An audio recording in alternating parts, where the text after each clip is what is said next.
Maria Santos had always been different from other girls in her small village in the Philippines.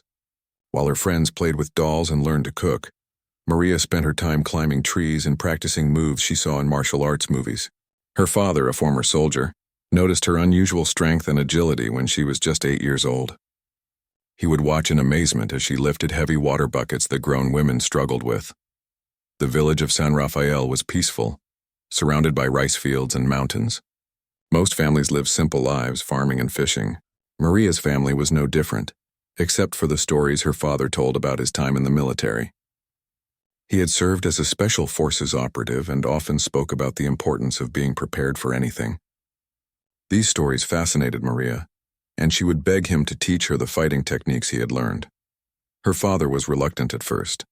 In their culture, girls were expected to be gentle and quiet. But Maria was persistent. She would practice the moves she remembered from his demonstrations, often hurting herself in the process. Seeing her determination, he finally agreed to train her properly. Every morning before dawn, they would meet behind their small house for secret training sessions. Maria learned quickly.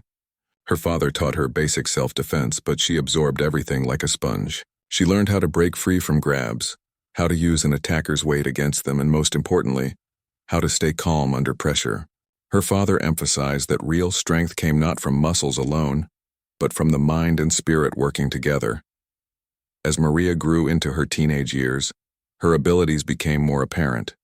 She could outrun most boys her age and had reflexes that seemed almost supernatural. Her mother worried about her tomboyish nature, but her father was proud.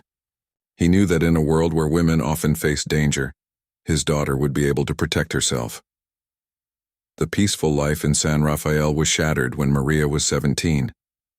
A group of rebels had been moving through the countryside, recruiting young people by force and terrorizing villages that refused to cooperate.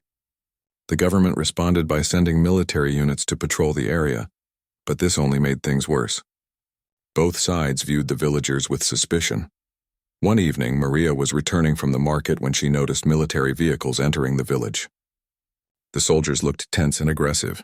They began questioning people roughly, demanding information about rebel activities. Maria watched from a distance as they grabbed an elderly man and shook him violently when he claimed to know nothing. Her heart raced as she realized the situation was escalating. The soldiers were not the disciplined peacekeepers they were supposed to be. Some appeared to be very young, barely older than herself, and seemed frightened and trigger-happy. Others looked like hardened veterans who had seen too much violence and had become callous to civilian suffering. Maria tried to slip away quietly, but one of the soldiers spotted her. He called out for her to stop, his voice harsh and commanding. She froze, knowing that running would only make things worse. The soldier approached her, his rifle held ready. He was a sergeant, she could tell from his stripes, and his eyes held a cruelty that made her stomach turn. The sergeant began questioning her aggressively, asking about her family, where she had been, and whether she had seen any suspicious activity. Maria answered honestly, but her responses seemed to anger him further. He accused her of lying and being a rebel sympathizer. Other soldiers gathered around, forming a threatening circle. The situation became worse when the sergeant noticed Maria's confident posture and the way she looked him directly in the eyes. In his experience, village girls were usually submissive and frightened when confronted by armed soldiers. Maria's calm demeanor struck him as defiant, and he decided to make an example of her. Without warning, he grabbed her roughly by the arm and began dragging her toward their vehicle. He announced loudly that she was being detained for questioning, making sure the other villagers could hear. This was a common tactic used to intimidate communities into cooperation. Take one person, especially a young woman, and the entire village would become compliant out of fear. Maria did not resist initially. Her father had taught her to pick her battles carefully, and to never escalate a situation unless absolutely necessary. She allowed herself to be dragged along, hoping that this was just a scare tactic and that she would be released after some intimidating questions. But as they reached the vehicle, she overheard the soldiers talking among themselves. Their words made her blood run cold. They were not planning to simply question her and let her go. Their intentions were far more sinister, and she realized that once they got her away from the village, she would be completely at their mercy. The sergeant opened the back door of their military jeep and prepared to throw her inside. Maria knew this was her last chance. Everything her father had taught her about staying calm and waiting for the right moment suddenly became crystal clear. She had been preparing for this moment her entire life without knowing it. As the sergeant loosened his grip slightly to maneuver her into the vehicle, Maria felt the familiar calm that came over her during training sessions with her father. Time seemed to slow down, and she could feel the exact position of every person around her. The other soldiers were relaxed, thinking the situation was under control. They had no idea what they were dealing with. The sergeant's mistake was underestimating her completely. Like many men in positions of power, he saw only a small village girl who should be easy to control. He had no way of knowing about her years of training, her unusual strength, or the fierce determination that burned within her. He was about to learn that appearances could be very deceiving. Maria took a deep breath and prepared to show these soldiers that they had chosen the wrong person to victimize. Her father's voice echoed in her mind, reminding her that true warriors reveal themselves only when they have no other choice. That moment had arrived. The sergeant's hands were rough and careless as he prepared to shove Maria into the back of the military jeep. His grip on her arm was tight, meant to cause pain and establish dominance. He had done this countless times before with other villagers, and it always worked the same way. Fear would take over, and his victims would become completely compliant. But as he lifted her toward the vehicle opening, something unexpected happened. Maria's body suddenly became fluid, like water slipping through his fingers. In one swift motion, she twisted her arm in a way that broke his grip entirely, using a technique her father had drilled into her hundreds of times. The movement was so quick and precise that the sergeant barely understood what had occurred. Before he could react, Maria spun around and delivered a sharp elbow strike to his solar plexus. The blow was perfectly placed, hitting the nerve cluster that would temporarily paralyze his diaphragm. The sergeant doubled over, gasping for air, his face turning red as he struggled to breathe. His rifle clattered to the ground as his hands instinctively clutched his chest. The other soldiers stood frozen in shock. They had never seen anything like this before. One moment their sergeant was in complete control, and the next he was on his knees, helpless and wheezing. The village girl they had dismissed as harmless was standing over him, her stance confident and ready for whatever came next. Maria's training had taught her that the first few seconds after breaking free were crucial. She had to act decisively before her opponents could recover from their surprise. Her father had always said that hesitation was the enemy of survival. She quickly assessed her situation, counting 4 other soldiers besides the sergeant, all armed but currently too stunned to react properly. The closest soldier finally snapped out of his shock and reached for his weapon. Maria moved toward him with lightning speed, staying low to make herself a smaller target. She grabbed his rifle barrel and twisted it upward while simultaneously sweeping his legs. The soldier fell backward, his weapon firing harmlessly into the air. The loud crack of the gunshot echoed through the village, alerting everyone to the confrontation. Village people began emerging from their homes, drawn by the commotion.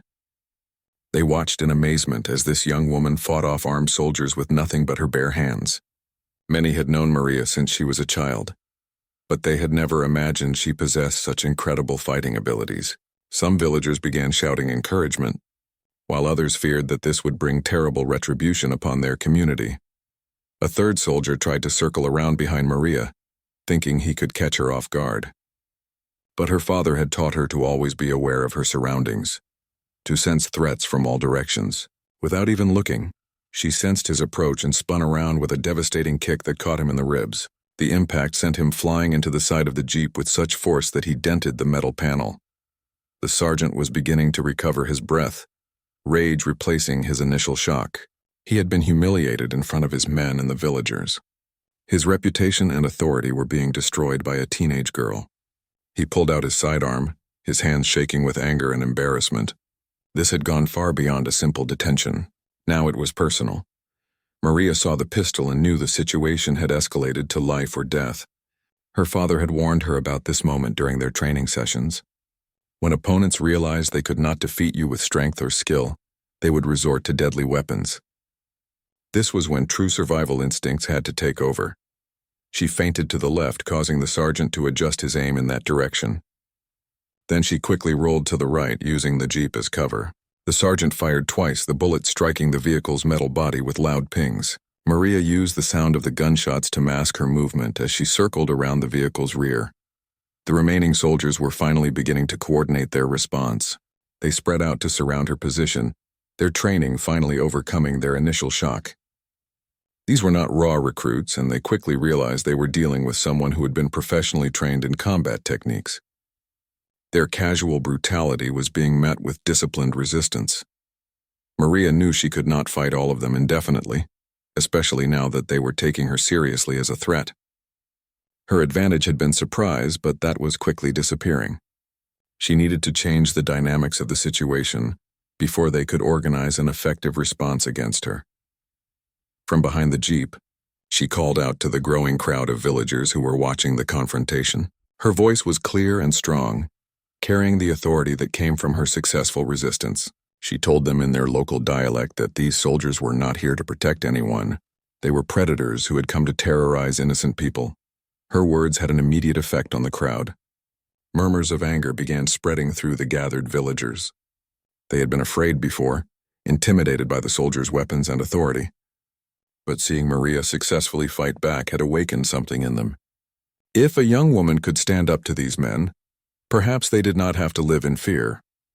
The sergeant realized that the situation was spiraling out of his control.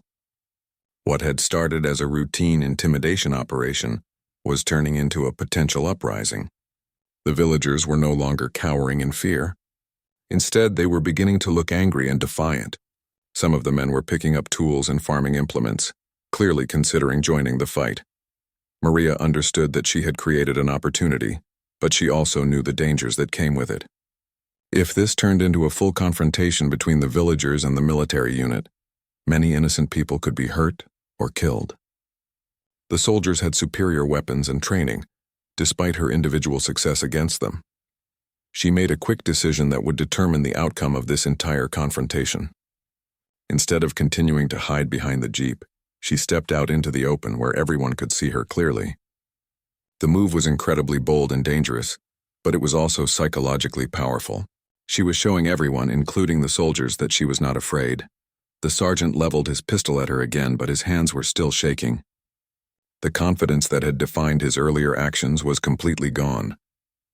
He found himself hesitating, unsure of his ability to hit such a quick and unpredictable target. More importantly, he was beginning to realize that killing her in front of all these witnesses would create more problems than it would solve. Maria stood perfectly still, her eyes locked on the sergeant's face. She could see the uncertainty and fear growing in his expression. Her father had taught her that sometimes the most powerful weapon was simply refusing to show fear when others expected you to be afraid. The psychological impact could be devastating to an opponent's confidence. The standoff lasted only seconds, but it felt like hours to everyone watching. Maria stood completely motionless in the center of the village square, while the sergeant aimed his pistol at her with trembling hands. The other soldiers had their weapons ready but seemed uncertain about what to do next. The villagers formed a growing circle around the confrontation, their fear gradually being replaced by something much more dangerous to the soldiers: solidarity. Maria's father emerged from the crowd, his face a mixture of pride and terror, as he watched his daughter face down armed military personnel. He wanted to rush to her aid, but he knew that any sudden movement might trigger a massacre. Instead, he began speaking quietly to the other villagers, reminding them that they outnumbered the soldiers significantly. His words spread through the crowd like wildfire. The sergeant was trapped in an impossible situation. If he shot Maria, he would likely face a village uprising that his small unit could not control. If he backed down, his authority would be permanently destroyed, and word would spread to other villages that the military could be successfully resisted. Either choice would have serious consequences for his career and possibly his life. Maria sensed his uncertainty and decided to press her psychological advantage. She began walking slowly toward the sergeant, her movements calm and deliberate. Each step forward increased the pressure on him to make a decision. Her father's training had taught her that controlling the pace of a confrontation was often more important than physical strength or weapons. As she approached, Maria began speaking in a clear voice that carried to everyone present. She told the sergeant that he and his men were outnumbered and surrounded. She pointed out that they had already lost the element of surprise and intimidation that made their tactics effective. Most importantly, she reminded him that there were witnesses to everything that had happened. The wisdom of her words was becoming apparent to the sergeant. Even if he managed to kill her and escape the village, there would be dozens of witnesses who could identify him and his men. The military command would not protect soldiers who created public relations disasters, especially those who turned peaceful villages into battlefields through their own stupidity and brutality. One of the other soldiers, a young private who looked barely 18 years old, lowered his weapon slightly. The sight of a teenage girl fearlessly confronting his sergeant was making him question everything he had been told about their mission. He had joined the military to protect people, not to terrorize innocent villagers. The cognitive dissonance was written clearly on his face. Maria noticed the young soldier's hesitation and directed her next words specifically to him.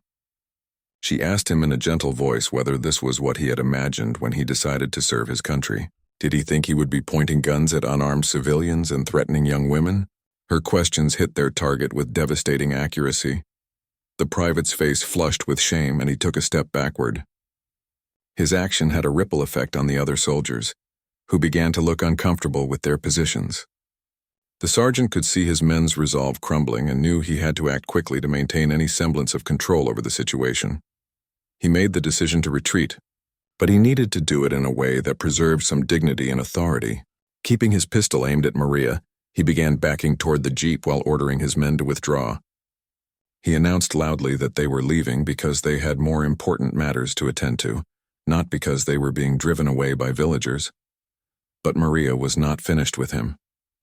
As he retreated, she continued walking forward, maintaining the same distance between them. Her persistence made it clear to everyone watching that the soldiers were indeed fleeing from her. The sergeant's attempt to save face was being systematically destroyed by her refusal to let him control the narrative of their withdrawal. The villagers began to understand what Maria was doing, and some started following her lead. They moved forward as a group, not threateningly but with quiet determination. The message was clear. The soldiers were no longer welcome in their community, and the people were united in their opposition to military intimidation. The sergeant finally reached the jeep and climbed into the driver's seat, still pointing his weapon at Maria. His men scrambled into the vehicle, their earlier confidence completely shattered. As they prepared to drive away, the sergeant made one final attempt to assert his authority by shouting threats about returning with reinforcements. Maria responded by doing something completely unexpected. She smiled at him, not a mocking or triumphant smile, but something almost compassionate. It was the expression of someone who understood that his threats were born of humiliation and desperation rather than genuine power. The smile was more devastating to his ego than any insult could have been. As the military jeep drove away, leaving a cloud of dust in its wake, the villagers erupted in cheers and applause. They surrounded Maria, praising her courage and celebrating their collective victory over military intimidation. Many admitted they had never imagined that such resistance was possible, and her example had shown them a new way to respond to oppression. But Maria knew that this victory came with serious risks. The sergeant would not forget his humiliation, and there was a very real possibility that he would return with more soldiers and deadlier intentions. She had protected her village for today, but she might have also painted a target on their community that could bring future violence. Her father approached her with tears in his eyes, embracing her tightly. He told her how proud he was, but also expressed his concerns about what might happen next. The training he had given her was meant for self-defense, not for challenging the entire military establishment. They both knew that their lives had changed forever in the space of a few minutes. The village elder, an old man named Carlos, who commanded great respect in the community, called for a meeting that evening. He announced that they needed to discuss how to protect themselves from potential retaliation, while also deciding whether to report what had happened to higher authorities. The soldiers' behavior had been clearly illegal, but filing complaints against the military was always dangerous. As the crowd began to disperse, Maria noticed that many of the younger villagers were looking at her with new eyes. She had become a symbol of resistance, whether she wanted that role or not. Some of the teenage boys asked if she would teach them to fight, while several young women expressed interest in learning self-defense techniques. Maria realized that her father's training had given her more than just the ability to protect herself. It had provided her with the tools to inspire an entire community to stand up against injustice. But with that power came tremendous responsibility, and she was not sure she was ready for everything that might follow. That evening, as she helped her mother prepare dinner, Maria reflected on the day's events. She had acted on instinct and training, without fully considering the broader implications of her actions. Now she had to live with the consequences, whatever they might be. The peaceful life she had known in San Rafael was over, replaced by uncertainty and the knowledge that she had made powerful enemies. The sound of approaching vehicles in the distance made everyone in the village tense up. Maria looked out the window, wondering if the sergeant had already returned with reinforcements, ready to exact his revenge on the community that had witnessed his defeat. The approaching vehicles turned out to be a convoy of civilian trucks carrying news reporters and human rights activists. Word of the confrontation had spread rapidly through the region, carried by relatives of villagers who had witnessed the events. In the Philippines, stories of military misconduct traveled fast through networks of families, churches, and community organizations that had learned to watch out for each other. Maria was surprised to find herself at the center of media attention. The reporters had heard rumors about a young woman who had single-handedly fought off a group of soldiers, but they seemed skeptical until they began interviewing the dozens of witnesses.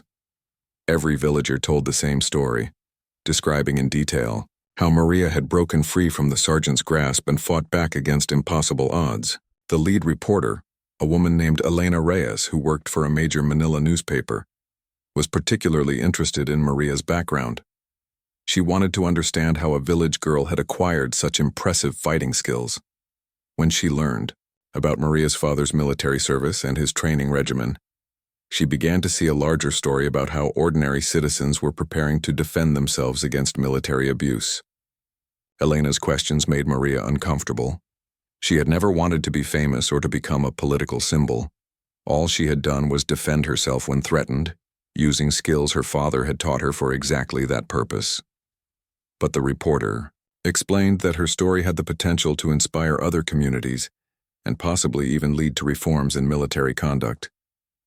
The interview process was interrupted when another military convoy arrived in the village.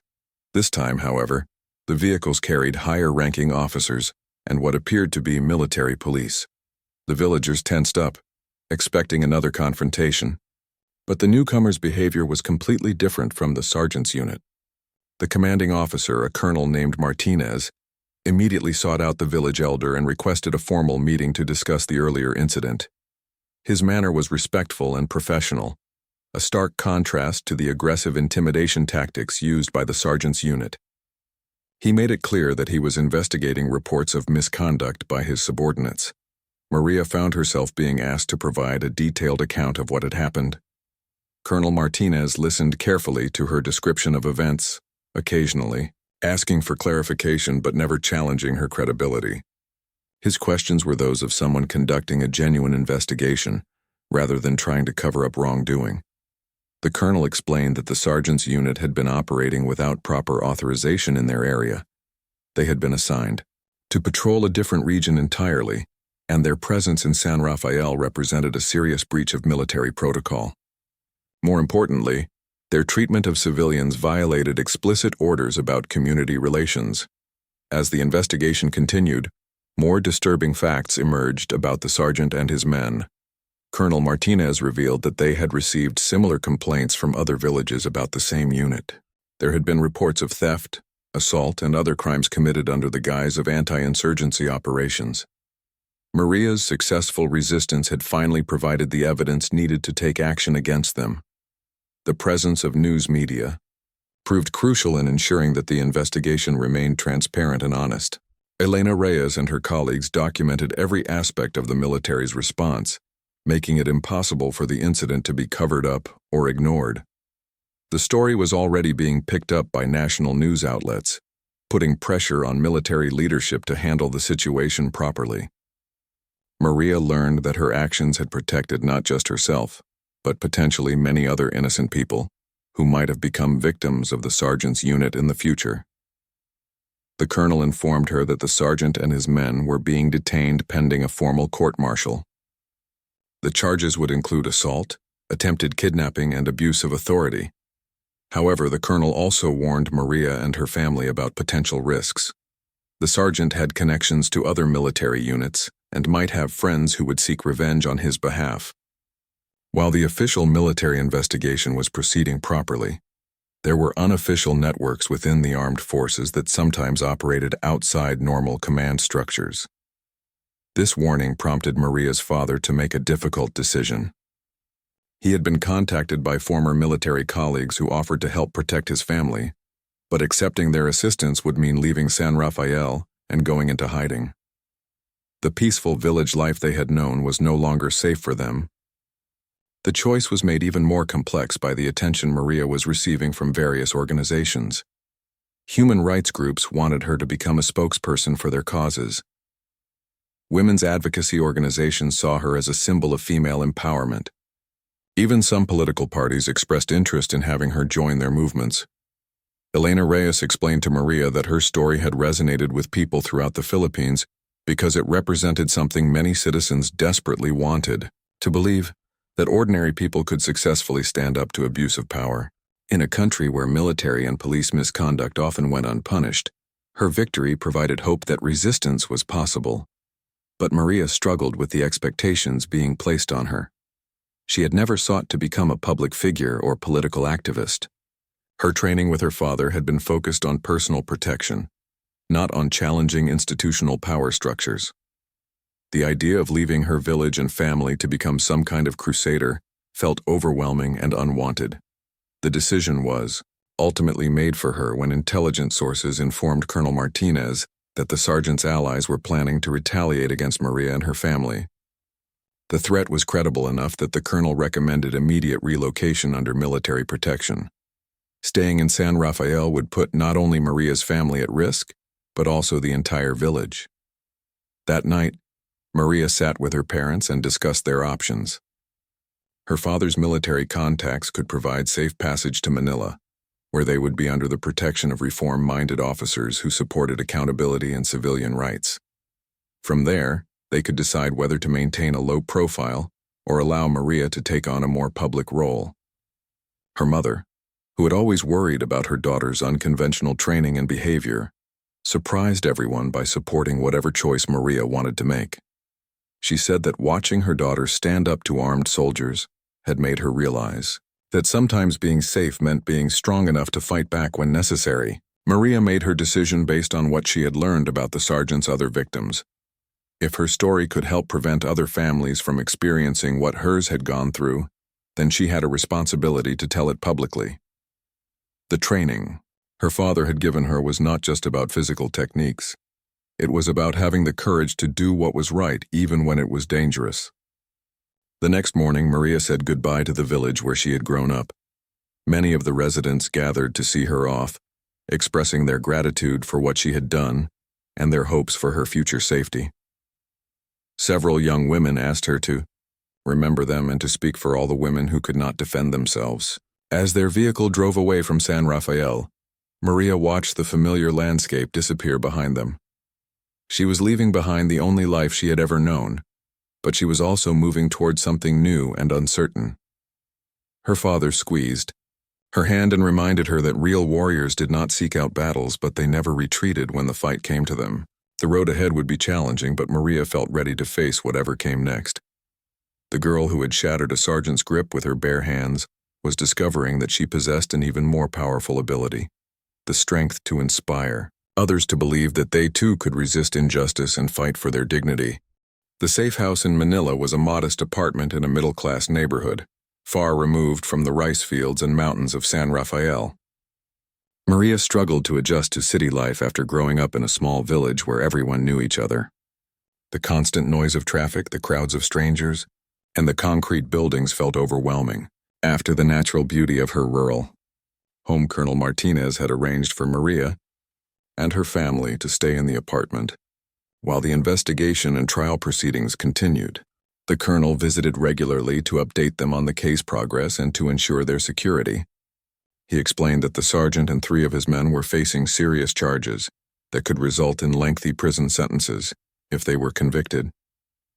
Elena Reyes, the journalist who had first interviewed Maria, became a regular visitor and eventually a trusted friend. She helped Maria navigate the complex world of media attention and public advocacy that had suddenly become her reality.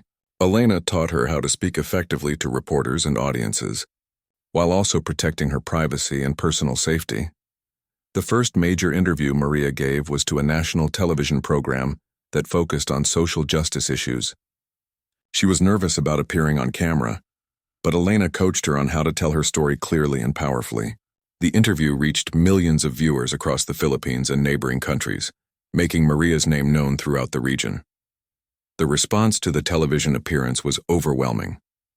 Letters and messages poured in from people sharing their own experiences with military abuse and thanking Maria for giving them hope. Many were from women who said her example had inspired them to learn self-defense or to report crimes that had been committed against them. However, not all the attention was positive. Maria also received threatening messages from people who supported the military and viewed her resistance as unpatriotic or disrespectful to authority. Some accused her of being a rebel sympathizer or communist agent. These threats reinforced the need for continued security precautions. The trial of the sergeant and his men began 3 months after the incident in San Rafael. Maria was required to testify as the primary witness, describing in detail what had happened during the confrontation. The defense lawyers tried to discredit her account by suggesting that she was a trained insurgent, rather than an innocent village girl. This line of attack backfired when Maria's father was called to testify about his military service and his decision to train his daughter in self-defense. His distinguished record and the testimony of his former commanding officers established that Maria's training was for legitimate protection purposes, not for any subversive activities. The trial received extensive media coverage, turning it into a public examination of military conduct and civilian rights. Legal experts appeared on television to discuss the broader implications of the case, while human rights organizations used it as an example of why military reform was urgently needed. During the trial proceedings, Maria met other victims of military abuse who had found the courage to come forward because of her example. Their stories revealed a pattern of misconduct that went far beyond the actions of just one sergeant and his unit. The case was becoming a catalyst for larger investigations into systemic problems within the armed forces. One of the most moving encounters was with Rosa, a young mother from another village who had been assaulted by soldiers 2 years earlier. Rosa had never reported the crime because she feared no one would believe her or take action against military personnel. Seeing Maria successfully confront her attackers had convinced Rosa that justice might be possible. Maria realized that her story had given voice to many people who had suffered in silence. The impact went beyond just her individual case to encompass a broader movement for accountability and reform. She began to understand that her physical resistance had sparked something much larger than she had initially realized. The verdict came after 2 weeks of testimony and deliberation. The sergeant was found guilty of assault, attempted kidnapping, and abuse of authority. He was sentenced to 10 years in prison and dismissed from military service. 2 of his men received shorter sentences, while one was acquitted due to evidence that he had tried to prevent the confrontation from escalating. The convictions were celebrated by human rights advocates as a significant victory for civilian justice. It was rare for military personnel to face serious consequences for crimes against civilians, and the case established important precedents for future prosecutions. Maria's courage in fighting back and testifying had made this victory possible. Following the trial, Maria was invited to speak at universities, women's organizations, and human rights conferences throughout the Philippines and internationally. She discovered that she had a natural ability to connect with audiences and inspire them to believe in their own power to resist injustice. Her speeches typically focused on 3 main themes: the importance of being prepared to defend yourself and others, the need for communities to support each other against abuse of power, and the responsibility of individuals to speak up when they witness wrongdoing. She always emphasized that real strength came from moral courage rather than just physical ability. Maria also began working with organizations that taught self-defense to women and girls in rural communities. She helped develop training programs that combined practical fighting techniques with education about legal rights and community organizing. The goal was to create networks of people who could protect each other and hold authorities accountable. 1 year after the incident in San Rafael, Maria returned to her village for a visit. She was amazed to discover how much had changed in her absence. The villagers had organized themselves into a community watch group that monitored military and police activities in their area. Several young women had traveled to Manila to receive self-defense training. The village had also attracted positive attention from government development programs and international aid organizations. Maria's story had put San Rafael on the map as a symbol of community resilience, bringing resources and opportunities that might not have been available otherwise. But perhaps the most significant change was in the attitudes of the villagers themselves. They no longer saw themselves as helpless victims who had to accept whatever treatment they received from authorities. Maria's example had taught them that resistance was possible and that ordinary people could successfully defend their rights and dignity. During her visit, Maria spoke to a gathering of young people from several surrounding villages. She told them that each of them had the potential to make a difference in their communities, whether through learning to protect themselves physically, standing up to injustice when they encountered it, or simply refusing to accept that abuse of power was inevitable. The most rewarding moment came when a teenage girl approached Maria after her speech and said that she had decided to join the military herself, but with the goal of becoming the kind of officer who would protect civilians rather than terrorize them. Maria realized that her story was inspiring positive change even within the institutions that had originally threatened her. As Maria prepared to return to Manila, she reflected on how much her life had changed since that day when the sergeant had tried to throw her into his jeep. She had lost the simple, peaceful existence she had once known.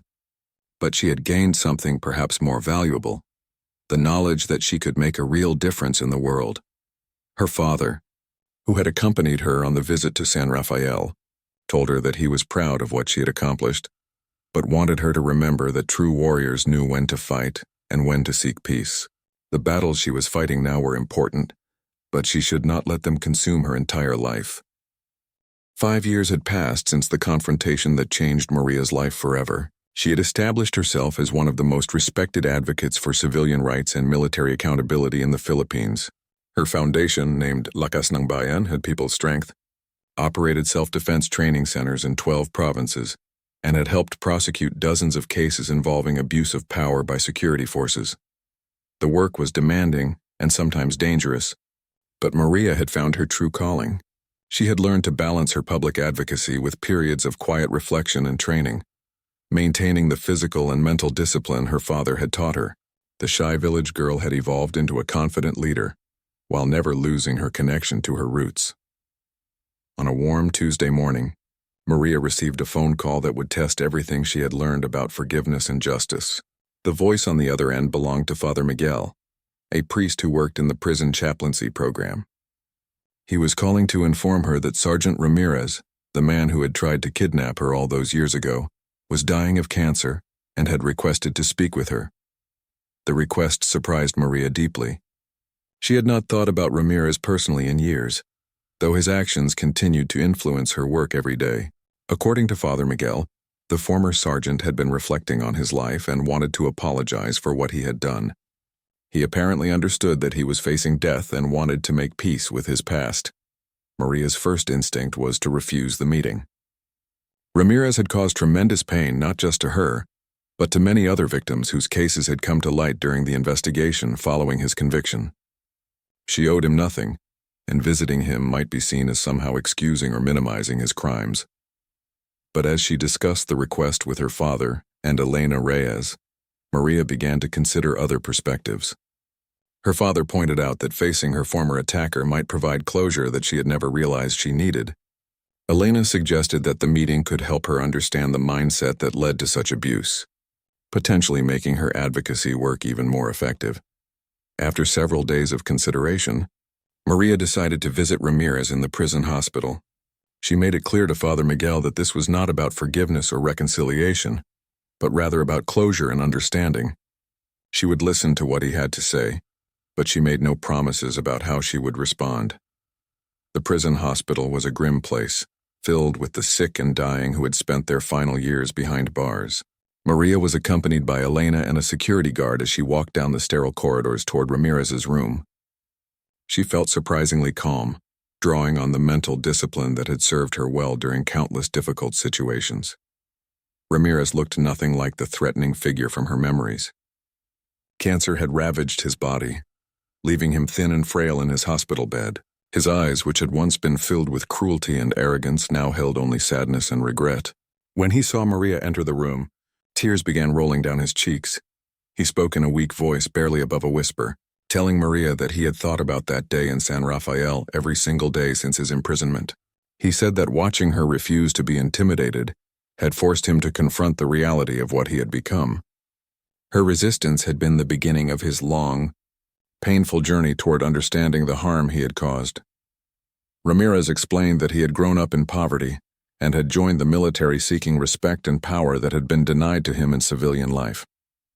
Over time, the authority he wielded over others had corrupted him, making him view civilians as obstacles rather than people he was sworn to protect. The culture of impunity within his unit had enabled his worst impulses. Maria listened without interrupting, observing this broken man who had once seemed so powerful and threatening. She realized that her victory over him had been more complete than she had ever imagined.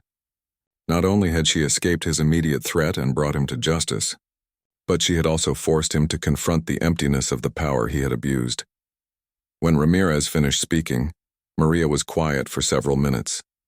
Finally, she told him that while she appreciated his apology, it could not undo the suffering he had caused to her and many others. However, she said that his acknowledgement of wrongdoing was important because it validated the experiences of his victims and might help prevent others from following his path. She also told him about the work she had been doing since their confrontation, describing how his actions had inadvertently inspired a movement that had helped thousands of people learn to defend themselves and seek justice. In a strange way, his attempt to victimize her had ultimately led to positive changes that extended far beyond what either of them could have imagined. Before leaving, Maria asked Ramirez if he would be willing to make a public statement about his crimes and their consequences. She explained that his testimony as a perpetrator could be powerful evidence for the need for military reform and accountability. His perspective from inside the system could help people understand how abusive power developed and spread. Ramirez agreed immediately, saying that making such a statement would be the most meaningful thing he could do with his remaining time. Over the following weeks, working with Father Miguel and Elena Reyes, he recorded a detailed confession and testimony that was later used in training programs for military personnel and in advocacy campaigns for institutional reform. The sergeant died 3 months after Maria's visit, but his final testimony became an important tool in efforts to prevent the kind of abuses he had committed. His confession was particularly effective because it came from someone who had been part of the system, rather than an outside critic. Military leaders found it harder to dismiss testimony from one of their own former members. Maria's visit to Ramirez had provided her with unexpected insights into the psychology of power and corruption. Understanding how ordinary people could become abusers helped her develop more effective strategies for prevention and intervention. Her advocacy work became more nuanced and sophisticated as a result of this encounter. The incident also reinforced Maria's belief that real strength lay not in the ability to defeat enemies, but in the wisdom to understand them and the courage to break cycles of violence and retribution. Her father's training had given her the tools to protect herself physically, but her own experiences had taught her how to pursue justice without becoming consumed by hatred. 10 years after the confrontation in San Rafael, Maria stood before the United Nations Human Rights Council in Geneva, delivering a speech about civilian protection and military accountability. She had been invited to address the international body based on her decade of advocacy work and the global recognition her foundation had received. In her speech, Maria reflected on how a moment of violence had been transformed into a lifetime of peaceful resistance and positive change.